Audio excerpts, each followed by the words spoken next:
Good morning. Good morning. Welcome to Bay Area Unitarian Universalist Church. I'm Reverend Katie McQuage-Loukas, and my pronouns are she and hers.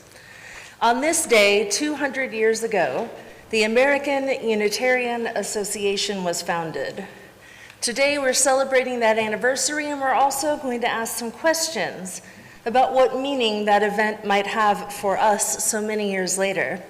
We are not the Unitarians of 200 years ago, but we still share many of the same concerns, and we are shaped by that moment in our history. Today, we will also honor our present and our future by recognizing our bridgers as they transition into emerging adulthood. Whoever you are, whomever you love, however you have arrived here today in body or mind or spirit, whether you're here in person or watching online, wherever you are in your spiritual journey, you are welcome here, and we are glad that you are here. If this is your first time, if this is your 500th time, you are welcome here, and we are glad to be together. My opening words are from Andrew Kennedy. We come to love a church, the traditions, the history, and especially the people associated with it. And through these people, young and old, known and unknown, we reach out, both backward into history and forward into the future, to link together the generations in this imperfect but blessed community of memory and hope. Come and let us worship together. Good morning. I'm Verva Densmore, and I will be your worship associate this morning. Rusty Cockrell will light our chalice. This light we kindle is set in the lamp of our history. We inherit this free faith from the brave and the gentle, fierce and outspoken hearts and minds that have come before us. Let us be worthy inheritors of this faith, and through our good works, pass it boldly to a new generation. Thank you, Rusty. Our opening song today is number 145, As Tranquil Streams. Please stand as you are willing and able.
Our introduction to the covenant today is inspired by the Salem Covenant of 1629. We covenant with one another and do bind ourselves together in the presence of this religious community to express our deepest, most cherished convictions as they are borne by each person, to find a common vision of a better world, to seek the life of the Spirit that is known to each person, choosing with reverence its name, and to walk together in the way of truth and love, as it is shown to us and to all people in word and deed. Please join me now in saying our covenant. Love is the doctrine of this church. The quest of truth is its sacrament, and service is its prayer. To dwell together in peace, to seek knowledge and freedom, to serve humanity in fellowship. Thus do we covenant with one another.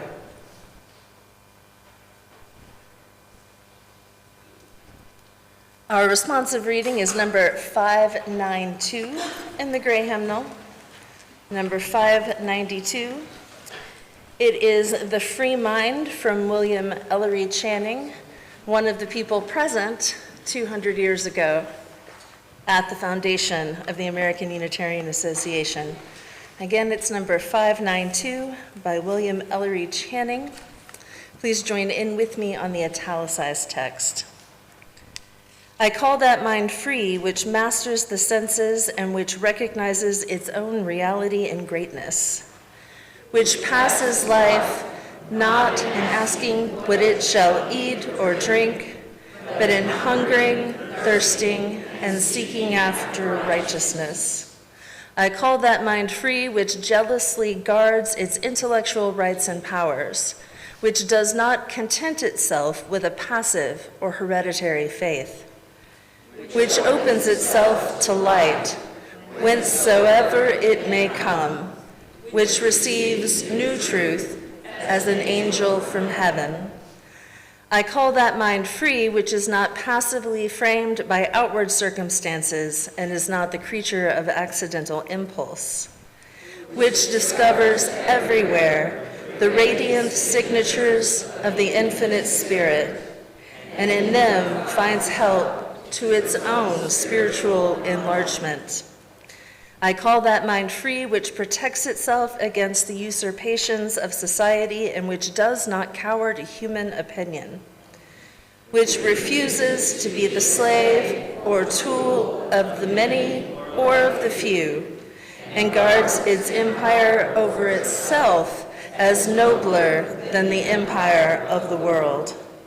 I call that mind free which resists the bondage of habit, which does not mechanically copy the past nor live on its old virtues, but which listens for new and higher missions of conscience and rejoices to pour itself forth in fresh and higher exertions. I call that mind free which sets no bounds to its love, which, wherever they are seen, delights in virtue and sympathizes with suffering, which recognizes in all human beings the image of God and the rights of God's children, and offers itself up a willing sacrifice to the cause of humankind. I call that mind free which has cast off all fear but that of wrongdoing, and which no menace or peril can enthrall, which is calm in the midst of tumults and possesses itself, though all else be lost.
Today, excuse me, my name is Gloria Miller, and I am the Religious Education Director here at Bay Area Unitarian Universalist Church, and my pronouns are she, her. Today we're recognizing 4 graduating seniors. Eliana Canales, who unfortunately cannot be with us today, she is working the day after graduation. Samuel Ellis, Andy Hibbets, and Spencer Paz. The bridging ceremony is a Unitarian Universalist custom that recognizes and celebrates the transition from high school to early adulthood.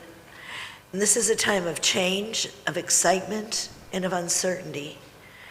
As a church, we participate in this ritual because we're part of the community that has raised and taught them and learned from them throughout their childhood and adolescence. As adult members of BAUC, we also stand on the other side of this bridge, where we welcome these youth as the young adults that they're becoming, and we pledge our ongoing support.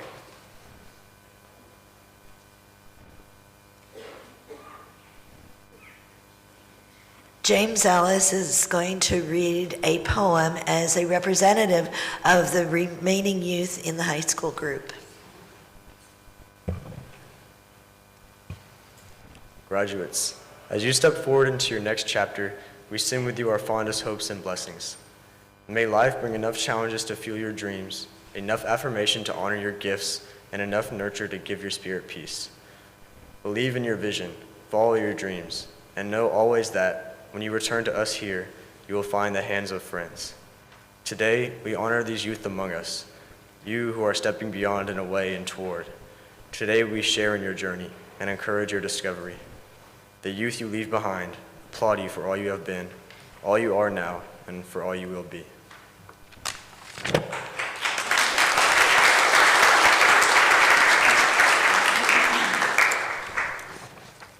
We know that many of you present today are part of the village that helped these youth along their journey of faith development. Thank you. I see so many faces of teachers and advisors. Should I go ahead and invite them forward now? Would our bridging youth come forward now?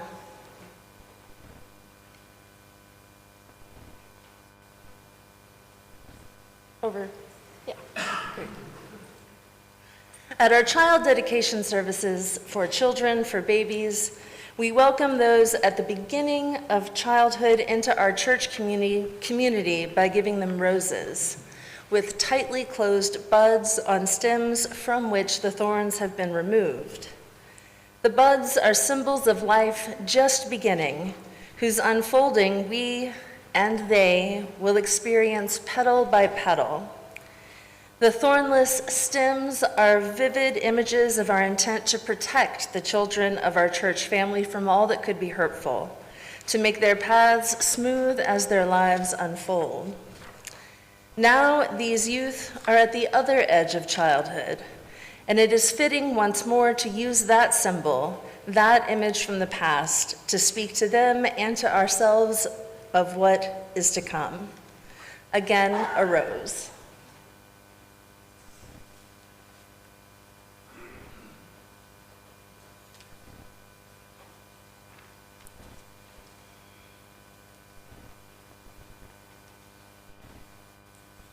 All right, we just take just a minute to let y'all know what our seniors are going to be doing in the future. First, we have Samuel Ellis. He's a graduate of Clear Lake High School, the once future paleontologist, former Boy Scout, and one-time robotics champion, once tennis player, has tried a bit of it all. In high school, Samuel continued with the piano, ran track through multiple injuries, volunteered with Assist Teens, medaled in UIL editorial writing and copy editing, served as the school's newspaper's co-editor-in-chief, and has recently taken on theater and film. He will pursue a career in communications as a journalism major at, I really hate saying this part, the University of Texas.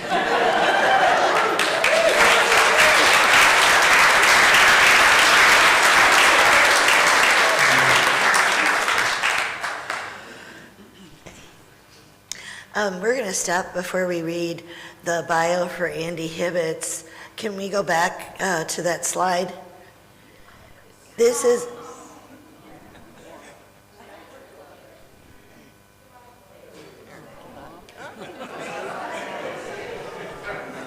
There's two slides. There's one of him being one more ahead. There we go. All right, this is a slideshow. Those two are together, or actually the three, but there he is being baptized by Reverend Matt Tittle.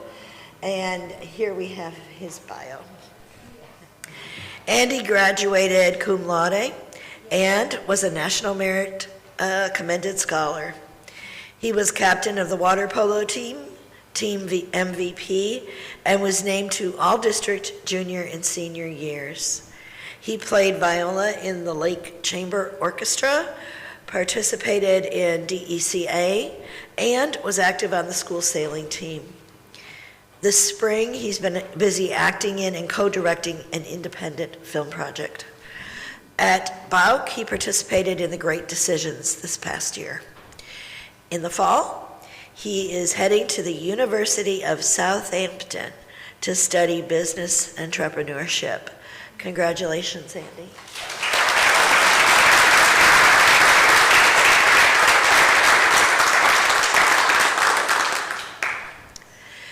The rose that you have now is not the tight bud of babyhood anymore. It's a larger, more vividly colored one, closer to opening into a full and glorious flower. The stem this time is not stripped of the thorns. We cannot hold away the hurts and the dangers of adulthood any more than we can keep this bud from opening. But to this symbol, we add a new one. Within your bag, you will find gardening gloves. While we're not able to protect you in the future, we hope that we have given you the tools that you will need to protect yourselves. The gloves are designed to help you use these tools more effectively.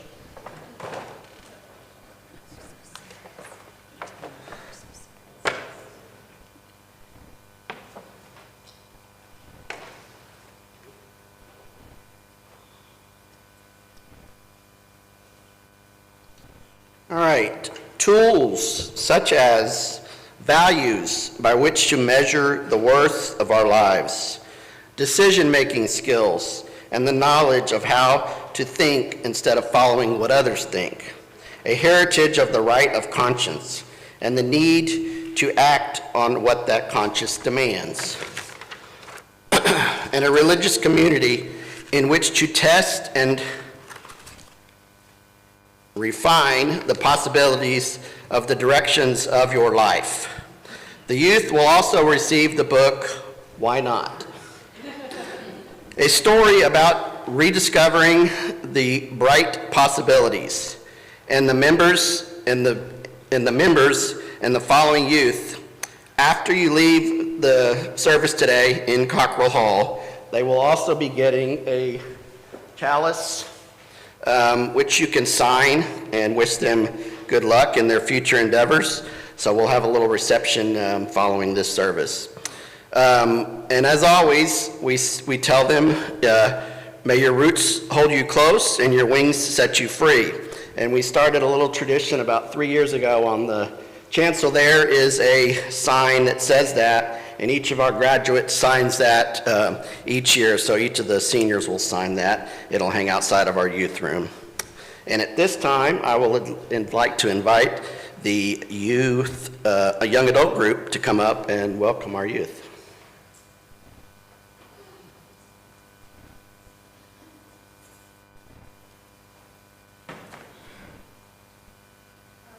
Welcome to Young Adult Group. Come to our meeting next Saturday. It's here. You don't have to go anywhere special.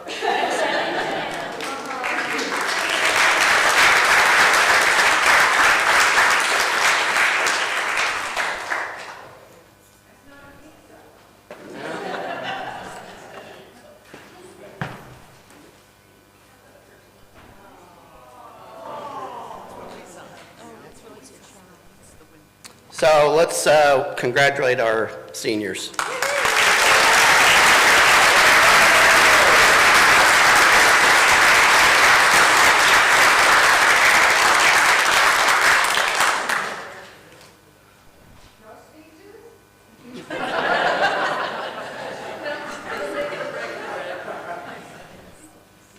No speeches. I think they're sliding out of the spotlight again. I don't know, do I have a keeper of the flame?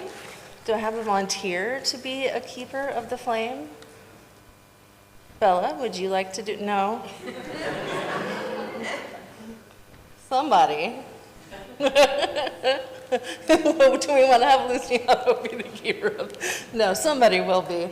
But Gloria is fetching it. Do I have the flame? Well, it's hard to keep the flame if I don't have the flame. We were so excited about bridging that we forgot that we still do other things. We will imagine the flame. Oh, because it's splash day, so we don't even have that many kiddos, really. That's fine. If there is anyone who would like to go ahead and go out for splash day, since that's what's happening today, we pass this flame of religious freedom from generation to generation.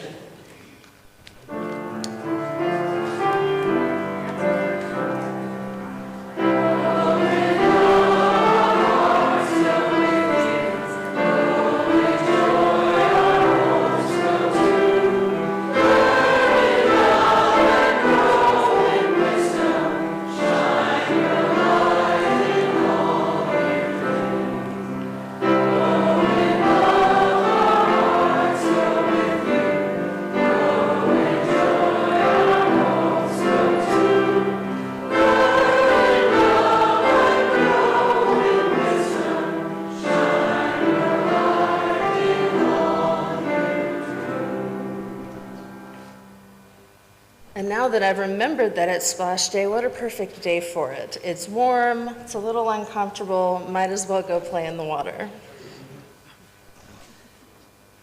For Memorial Day, the lighting of both our candles, the candle of community and the candle for peace, will honor the lives of those lost to conflict, for those we have known, for those we may not ever have known, but all who have given their lives for this country.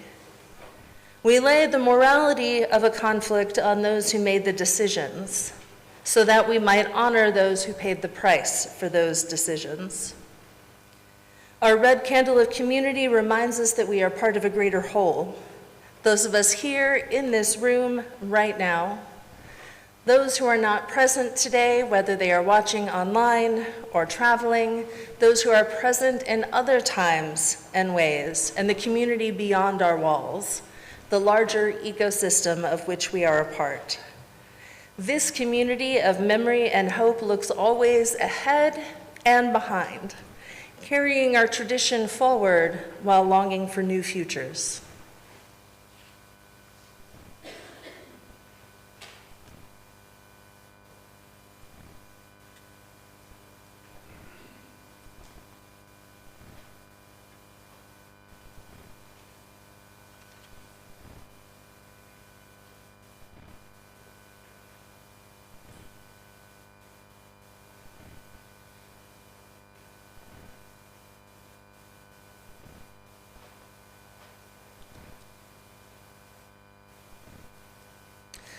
Our white candle reminds us that the world beyond our walls is a dangerous one, with conflicts and sorrows that wound our hearts and spirits.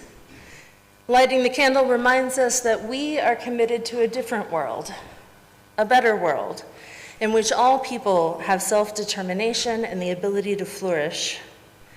Today, even amid all the ongoing conflicts and the pain, I see the glimmer of possibility in the peace talks in Turkey, where the PKK is disarming and shifting their struggle into the political sphere. May this moment of hope grow, leading both Turkey and the Kurdish people toward a place of mutuality, peace, justice, and the ability of all to thrive. Whatever you have brought in the door with you this week, whether that is a joy or a sorrow or a hope or all of these things at the same time, I invite you to bring it forward so that we can share in it with you. Remember that whatever you've brought today, you are not alone in it. We witness it and we witness you, and we are with you. If you would like a candle brought to you, please raise your hand.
A moment of silence for all the tender places in our hearts, represented by flames or not.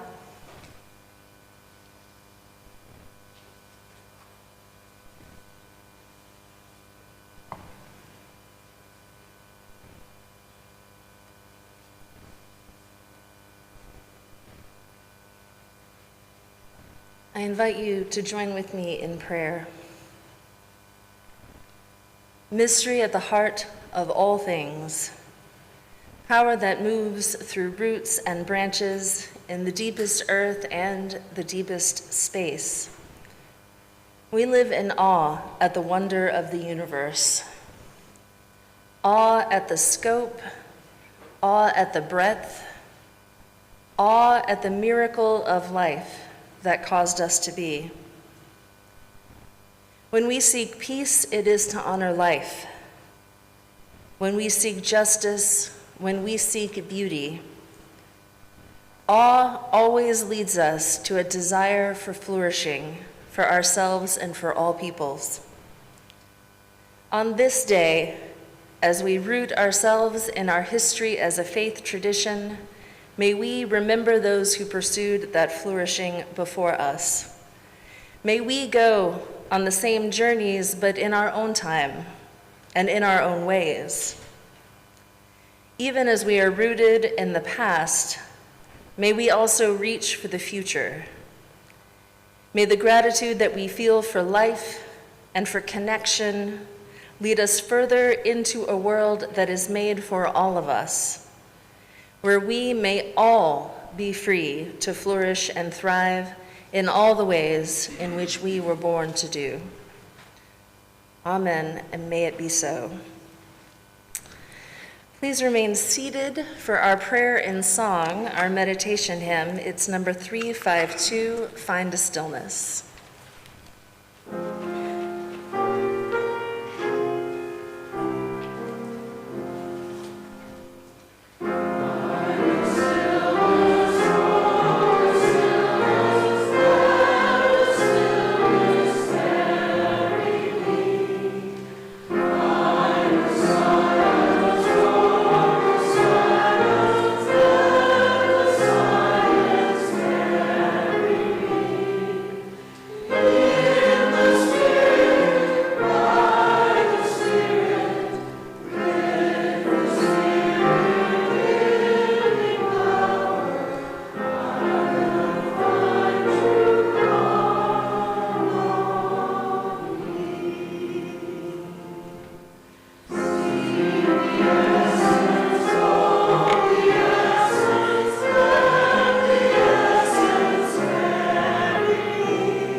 The reading today is titled What's Old is New, and it is written by Natalie Biscoe. She writes, in my 23 years serving Unitarian Universalism in various contexts, 13 of which have been with our Unitarian Universalist Association, I have witnessed congregation faced with all sorts of challenges. I like to share some of the list of those common congregational issues. The congregation feels isolated as the only liberal presence in a conservative area. The congregation has identified many social justice issues, but is having trouble prioritizing them.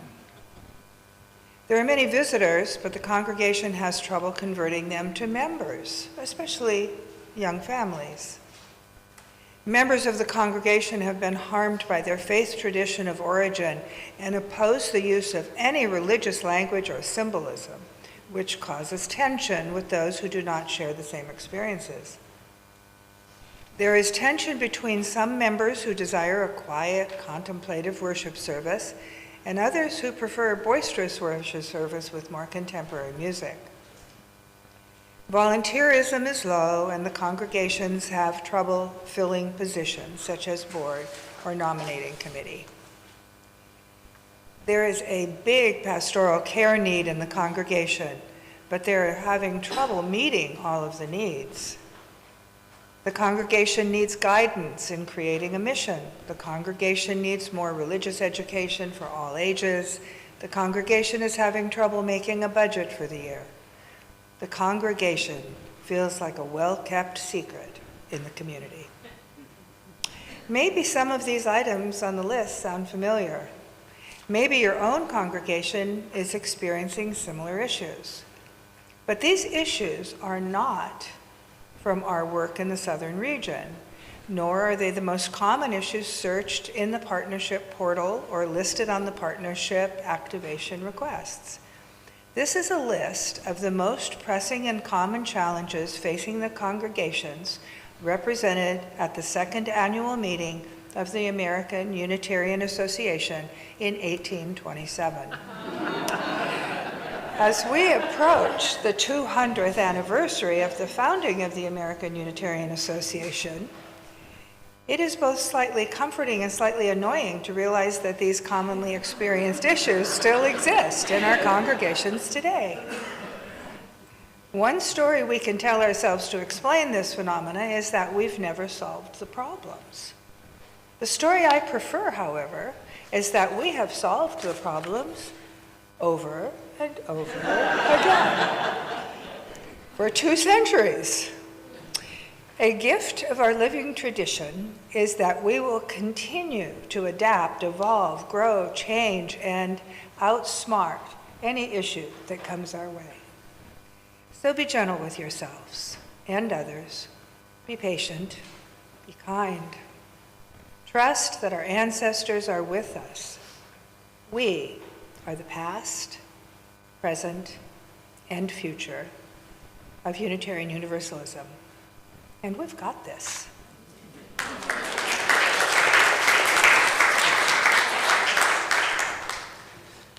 I don't know how many of you have ever had the opportunity to meet Natalie Briscoe, but truly she is a delight. There is nothing new under the sun. 200 years ago, people had the same questions, the same concerns, the same hopes, the same dreams. Our context changes, but the elements of human life remain remarkably similar. To set the historical stage for a moment, the Puritans came over, they founded a church in every settlement. They gathered to talk about how those churches should relate to each other, and they came up with a document we call the Cambridge Platform. It has a lot of things in it, many of which are irrelevant, but the important thing for us today, the thing that we inherited that has made everything possible, is the idea that churches can help each other, but they can't rule each other. There is in our polity no central authority that can enforce doctrine or policy on specific congregations. So what ended up happening, of course, is when people in the 1800s had notions and ideas that did not conform, the other churches couldn't enforce conformity. As ministers and educated lay people were studying scripture, they began to question doctrine. One obvious example historically is the Holy Spirit, which is not attested in super detail in scripture as some part of a triune deity. The other thing was the exact nature of Christ. The old battles in the early days of the Christian church had hammered out language to talk about Christ as fully co-equal in some mysterious fashion. And so even those who still saw Jesus as divine might run into trouble if they used language indicating that Jesus might not be fully co-equal or was made and not begotten or something complicated like that. And so this has all been very mysterious and confusing, the Trinity, I mean, and people have often said, what? And come up with other ways of talking about God and Jesus. And the people who were asking these questions did not think this was earth-shaking in any way. They were, after all, using their God-given faculties to study a God-given document. What could be wrong with that? Other people started calling them Unitarians. But this wasn't an important enough issue to the people who held those beliefs to claim the title. This wasn't particularly important to them at all. And in 1819, William Ellery Channing gave a sermon in Baltimore, loudly affirming Unitarian doctrine and claiming the word for himself and those like him. There was no denomination as such. There was no higher authority. They could shut people out of meetings. They could kick them out of certain social gatherings. They could refuse to invite them to things. But they couldn't dismantle the churches or take their funds away or anything like that. And it's important to remember, too, that just because a minister was a Unitarian didn't mean the church was. There was plenty of diversity within the congregations. And it took a long time for churches to start cohering and voting ministers in and out who held certain positions. And then it took a little while longer for those congregations to split and have arguments about who keeps the building. In the midst of all this ferment, in 1825, some ministers gathered together to create an organization for Unitarians. Why, if it hadn't been terribly important to them? What were their goals? And if they weren't trying to create a denominational authority, what were they trying to do? I think that in the 21st century, as we consider who we are and where we want to go, it's helpful to ask those questions for ourselves now. As is typical for our people, the founding of the AUA was herding cats. William Ellery Channing himself eventually wanted no part of it, even when they offered him leadership. Groups of ministers already gathered to assess candidates for ministry, so they didn't need a central authority for that. Those ministers were already receiving education from outside sources, such as Harvard, though it's worth noting those schools had their own conflicts over this scandalous theological controversy. There were already groups making pamphlets. There were already Sunday school associations. Missionary work was being carried out locally. So there was already a lot of cooperation around the things one might want a single organization to do. And so since most people didn't really know what the point was and didn't really want to give over any of their own authority, what ended up happening was the foundation of a group of individuals, not of congregations. Any person could send in their membership dues and become a member of the AUA, but churches didn't. The group would go on to take over the making of pamphlets, working with the Sunday school groups to make curricula, creating projects for missionary work. And you could ask to be included in a directory of Unitarian congregations, but it isn't as if that mattered in terms of organization and authority. The thing I observe in all of these functions is that they're essentially supportive. They're all resources, not a list of things you have to do. Even in our earliest origin, we're still a slightly anxious and nervous group of individuals, like-minded and interested in spreading a message to other individuals. At the time, there was no interest in making Unitarianism as such into an institution. It's interesting that the Universalists had a very different approach. They already had denominational bodies in the 1700s, and occasionally those bodies would try to make a list of doctrine, but that never lasted very long. And mostly, they trained ministers, did missionary outreach, published things, and provided resources to churches, all of the things a denominational body does. At this time, in 1825, the Universalists have been having gatherings and convocations for years. They've been building momentum. They were sending ministers out beyond already established churches to establish more and support the growth of congregations in other places. And I think the contrasting impulses between the two groups, the Unitarians and the Universalists, has continued in the institutions we've made after we merged in 1961. Before we get to 1961, though, there is a fascinating book from 1936 called Unitarians Face, a New Age. And just like we do today, the Unitarians got together and made a committee to ponder the future of the movement. According to the text in 1936, the general level of morale is dangerously low. I suspect international politics and a domestic economy had a lot to do with that, which might feel familiar to many of us. And they also note that nothing in their report is new. It has appeared repeatedly since 1825, but they put it all together again, and it's the same list that Natalie Briscoe gave us. But in that moment in the 1930s, they felt like they had to do something to write down something, and so the gathered committee compiled a report to emphasize problems, needs, and solutions. Once again, there is nothing new under the sun. They ask, does Unitarianism have function in the modern world? Yes, they affirmed, because the tides of the era are dismantling liberalism in general in every area of social life. And there was a need to affirm liberal religion as a social movement, not merely an individual one. They also said they needed to define themselves by what we are in positive terms, instead of what we are not in negative terms. They noted that the big change was where they were the only liberal religion in 1825, now there are many. So we should probably work with them instead of isolating ourselves. We should work with each other more. We should uplift more leadership. We should periodically take a snapshot of our shared values and our disagreements.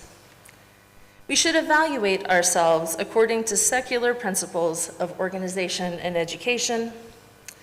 And most of all, they conclude, religion that does not express itself through action in human society is not, in any true sense, religion at all. And they close their report with a call to more focused social action. That report could have been written yesterday. So even before the 1961 merger, Unitarians are feeling an instinct to establish at least some unity of purpose, some sense of shared values, and experiencing that in some tension with our libertarian instincts of individualism. It's been almost a century, and we're still having that conversation. After considerable social change during the intervening century and after the merger, we are still asking, how do we meet this moment? We still ask if what we do is sufficient, if we have sufficient clarity of purpose, and if we are adequately responding to the world around us. And I find this comforting.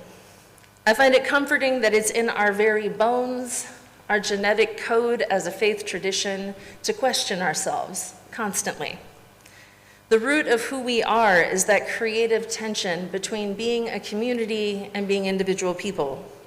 That push and pull is deeply within who we are, and we are never satisfied, and we constantly seek to evolve. And I'm sure this has been a fascinating historical lecture so far, but the important thing is, what does it mean right now? In 1936, part of the question, I think, was how can a gathering of individuals, the old AUA, represent an actual movement? How can it provide real support? And today we have institutions. There are still questions about whether they're providing the correct support or adequate support. But clearly after the merger, we incorporated some institutional structure to create a more solid foundation to face that new age. And if we are indeed facing a new age now and reevaluating our purpose now, what we're asking is what our tradition could mean in this context, both individually and institutionally. We're asking what it means to be Unitarian Universalists in our personal lives, but also our social and political ones. And just like in every prior era, I don't think there's agreement on those answers. I do think that reorganizing our principles into values is a shift towards action as a group. And this reformulation is one attempt to answer questions, but there are others. The social issues taken up by our congregations and institutions are another response. And I think a third response to these times and our sense of what our purpose might be is the rising interest in spiritual practice and ritual in our congregations to ground us in our lives.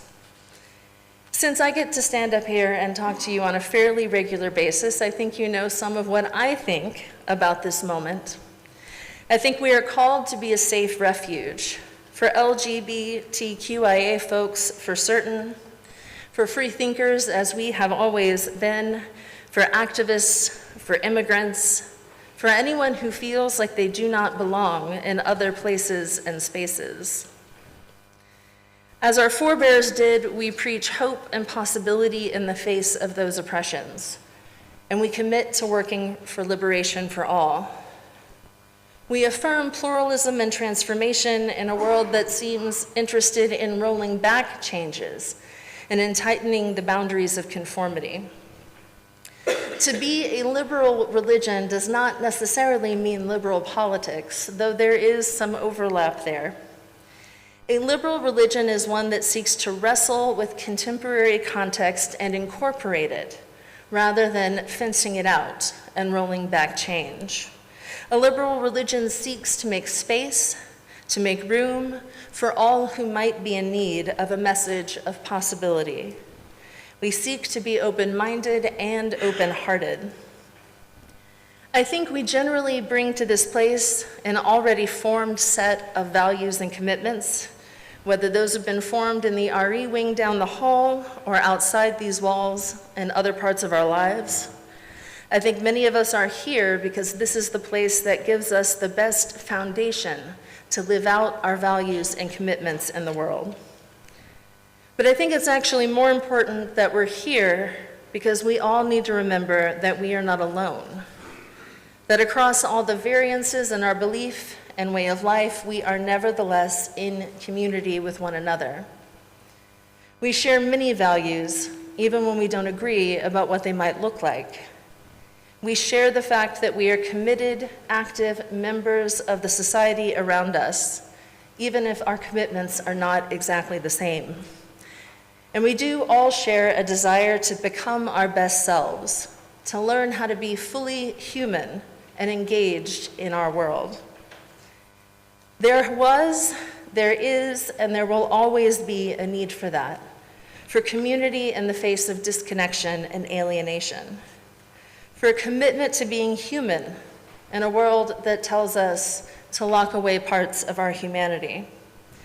We all need a place where we belong to each other, a place where we can grow and flourish. And it is more important than ever that we have a firm place to be while we attempt as Unitarian Universalists to contribute to the public discourse. Those were all the same things we needed in 1936. Those were all the same things we needed in 1825. And amid all the changes of the intervening decades and centuries, here we are still here. We're doing many of the same things we have always done, and we have many of the same questions we have always had. The fact that some of those questions cannot be resolved for all time is the source of our strength. We return to them again and again because they are central to what it means to be a religious community. What are our goals? What structures will get the work done? What do we do about growth and serving families and crafting relevant and meaningful worship? Like Natalie Briscoe, I trust that we will continue to answer those questions in ways that are meaningful to us today in the present moment, because that is what it means to be a liberal religion, forever grappling with the present moment and looking forward to a future. May this anniversary remind us of who we are, but also point us not toward a past version of Unitarian Universalism. May it instead inspire us as we seek to respond to the call of our future in this age and in ages to come. May it be so. My friends, the offering is a practice of both gratitude and generosity in dialogue with each other. Gratitude for whatever abundance may be manifesting in our lives, and the generosity to give a portion of that to this, our spiritual home. Once a month, we share that offering with an organization that shares our values, giving 1/2 of the funds raised. Today we are sharing our offering with Family Promise. Family Promise is a network that partners with religious communities and schools to offer support for unhoused families in our neighborhoods. Family Promise of Clear Creek is our local affiliate, working in Clear Creek ISD, Friendswood, and parts of Alvin and Pearland. Host congregations provide dinner, and Darcy will talk to you about that in a little while. Host congregations also provide lodging. Family Promise provides access to transportation, to services. It gives people a permanent address, job search assistance, financial education programs, and the end goal is a family with secure employment and savings, secure housing, and reliable transportation. In addition to our commitment to providing dinners, which again, Darcy will tell you about in a few minutes, please give as generously as you are able today, because half of what you give will go directly to Family Promise to support them in continuing the program beyond the food we provide. Thank you.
Please join me in blessing our offering.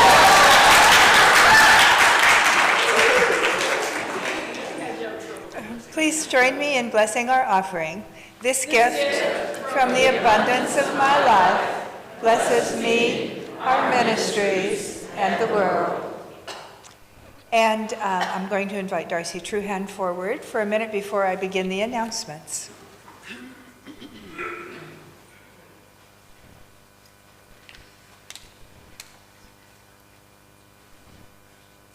Well, good morning. Hasn't all the music and the words and the readings and everything just led us to where we are right now? I want to talk to you about Family Promise. Just a minute. You all know what this means. I am the Family Promise Coordinator for Bach. Bach is a support congregation partnering with Webster Presbyterian Church. They are the host church that hosts the family's living situation. They're one of them each quarter. This quarter, we have 2 families. They are 2 moms, 3 teenagers, a 10-year-old and a 6-year-old. I'm delighted to say that we had 3 families as of a couple of days ago. However, Lizeth and her daughter Astra just graduated. They graduated the program, they've reached social goals, educational, financial, and employment, and housing goal. Lizeth got her keys yesterday to her apartment. Yay, so happy. Your volunteerism, just a minute, helps by providing 3 nights of meals, home-cooked, kid-friendly, home-cooked meals that promote family togetherness. The dates, if you want to write this down, are June 9th, Tuesday, June 10th, and Friday, June 13th. Our commitment, our church's commitment to this is 2 to 3 hours nightly. On those days, we help by committing overnight support by me and your help on the meals. I need 1 to 2 volunteers each night. Training is available. Choir, that goes for you too. Please sign up, please, please. You can't call the church because we're down to a deadline. I need to know when you will volunteer by Wednesday, please. Please reach out to me today. I have a sign-up list. Also, on another note, I want everyone to know that Beth Reed, hi Beth, is listening online. She's a longtime member of over 25 years, and she's moving into independent living from here, living in Baytown, to San Antonio, where her family is. I've been helping her for the last 7 weeks pare down 1,900 square feet to 625 square feet. I'm going there afterwards to lend your best wishes. Please call her, she's in the directory, or send her a message. She'll be leaving on Tuesday. Thank you very, very much. And thank you. Thank you, thank you, thank you. Thank you for the kind funds to help Family Promise. Now for your announcements. There is a special event happening in the church on Wednesday. On Wednesday, May 28th at 7 p.m., right here in the sanctuary, there will be a special screening of Defying the Nazis, the Sharps War. The film is a powerful documentary by Ken Burns and Artemis Joukowsky III, who is the grandson of Watzel and Martha Sharp. And the Sharps were a Unitarian minister and his spouse who courageously helped people escape Nazi-occupied Europe, risking their lives and laying the foundation for what became the Unitarian Universalist Service Committee. Originally released in 2016, a time of rising xenophobia and refugee crisis, the film's message remains deeply relevant today. So following dinner on Wednesday, we'll gather here in the sanctuary to watch the film and then have a thoughtful discussion about how we too can respond to the injustices of our own time. I think it's going to be a great evening. I hope lots of people can come. It says 6:30. Well, my notes say 7 o'clock. Which is it, Katie? 6:30. So it's right. Okay, that's not correct. Thank you, Peter. Also, Saturday, May 31st, the young adult group will be meeting in Cockrell Hall. That says 7 p.m. Is that one right? Probably, but I'm not sure. Yes, it is.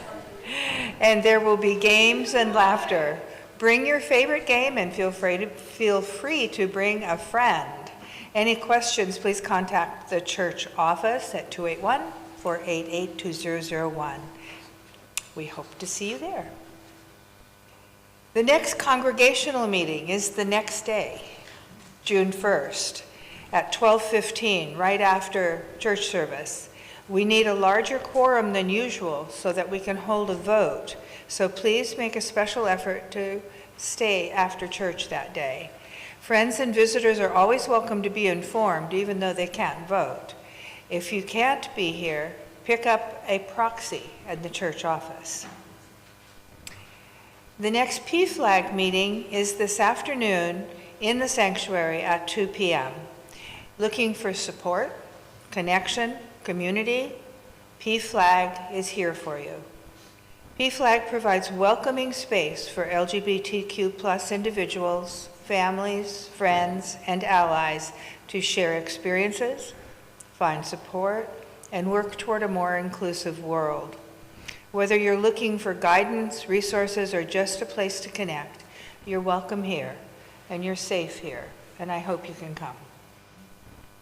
Everyone is invited to join us immediately after the service today to mingle over coffee and enjoy light snacks and sign those cards for our graduates.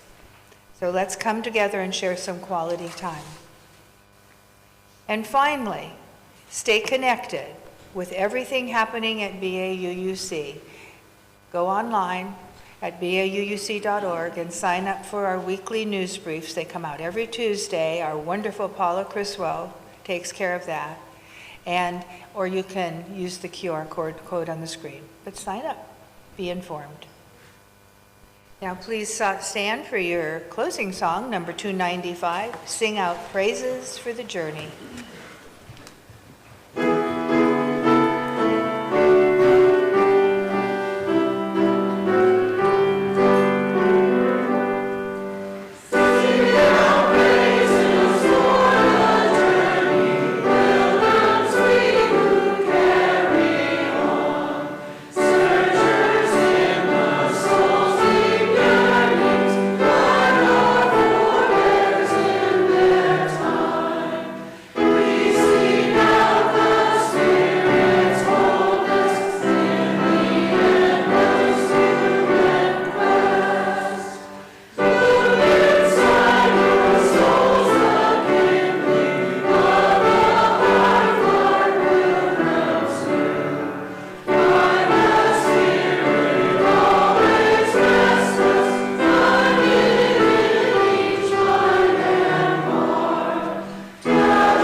Amid all that history and reading about Channing and all those other people, I also found a chalice extinguishing from my friend, the Reverend Ben Atherton Zeman, who is a classmate of mine and is currently serving in Florida.